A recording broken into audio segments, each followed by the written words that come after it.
internacional, esta vez para revisar cuál ha sido el paso del presidente Arce en su última intervención internacional en la Asamblea de las Naciones Unidas. Andrés, por favor, contigo.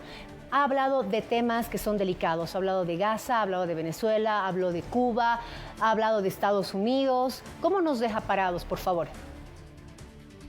Sí, efectivamente ha hablado de muchos temas del orden internacional, de preocupación para todo el mundo, y extrañamente no ha dicho nada de lo que está pasando en Bolivia, ¿no? Eso sí ha extrañado, porque en otras oportunidades Luis Arce ha ido más bien a destacar lo que estaba haciendo con su gobierno, lo bien que le estaba yendo a Bolivia, incluso que la inflación estaba totalmente controlada, que el país estaba creciendo.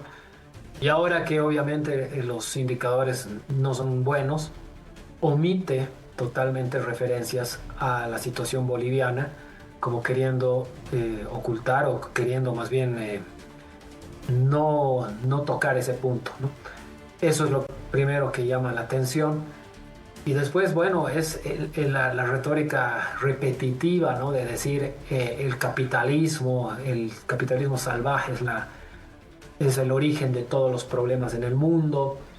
Y insistir además con ese discurso que yo creo que ya está bastante anacrónico.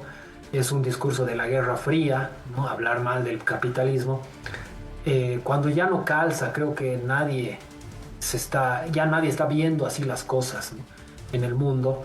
Nadie habla mal del capitalismo. Todas las grandes potencias son capitalistas. El mundo es cada vez más capitalista. Y Luis Arce insiste con que el problema es el capitalismo, ¿no?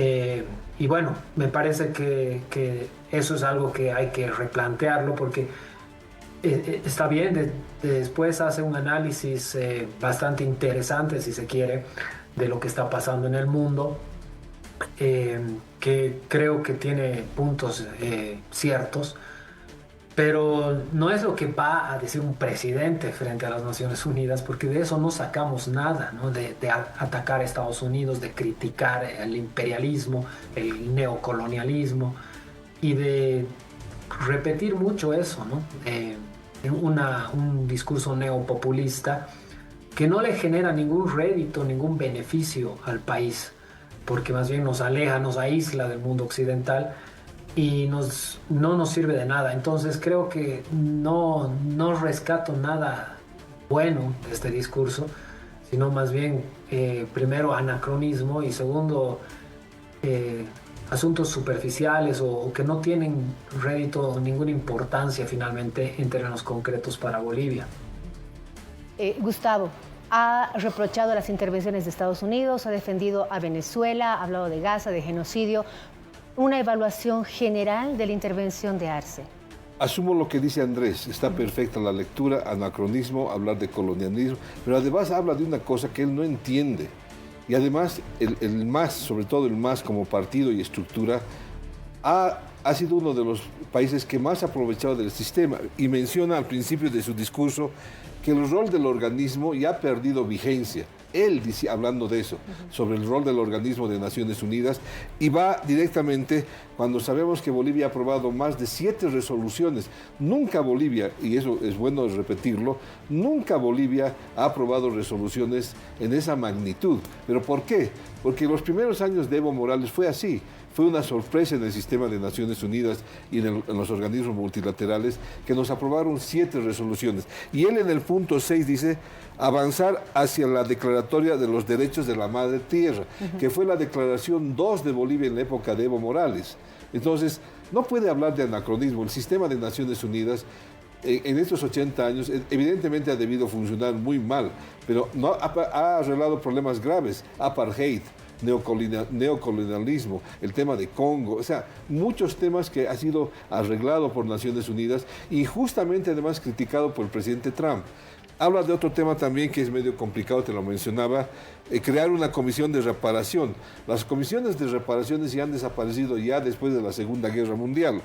Convertir a la Asamblea de la ONU en un organismo vinculante. ¿Te puedes imaginar lo que sería eso?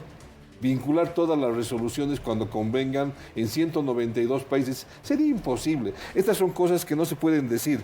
Declarar al mundo como un territorio de paz e impulsar la desmilitarización. Esta es una locura. Hoy día el mundo está más militarizado y sobre todo con las grandes potencias enfrentadas, jugando a la guerra, porque estamos viviendo una segunda guerra fría de profunda desmilitarización de todos los componentes. Veamos Rusia, veamos Ucrania, veamos China. Todos los días se inventan un avión nuevo, un armamento nuevo. Estamos viviendo en el borde del terror, en el balance del terror, como se conoce, ¿no? Bueno, para hablar de todo lo que ha dicho o ha dejado de decir, como decías, Andrés, necesitaríamos muchísimo más tiempo. Por ahora les agradezco a ambos su intervención, Andrés Guzmán, analista internacional, y también a Gustavo Aliaga, miembro diplomático. Andrés, un saludo. Buenas noches. Muchas gracias, Lorena, Andrés. gracias por la... Gracias, Lorena. Un saludo igualmente a Gustavo y a la audiencia. Nos vamos a ir a una pausa. Ya volvemos.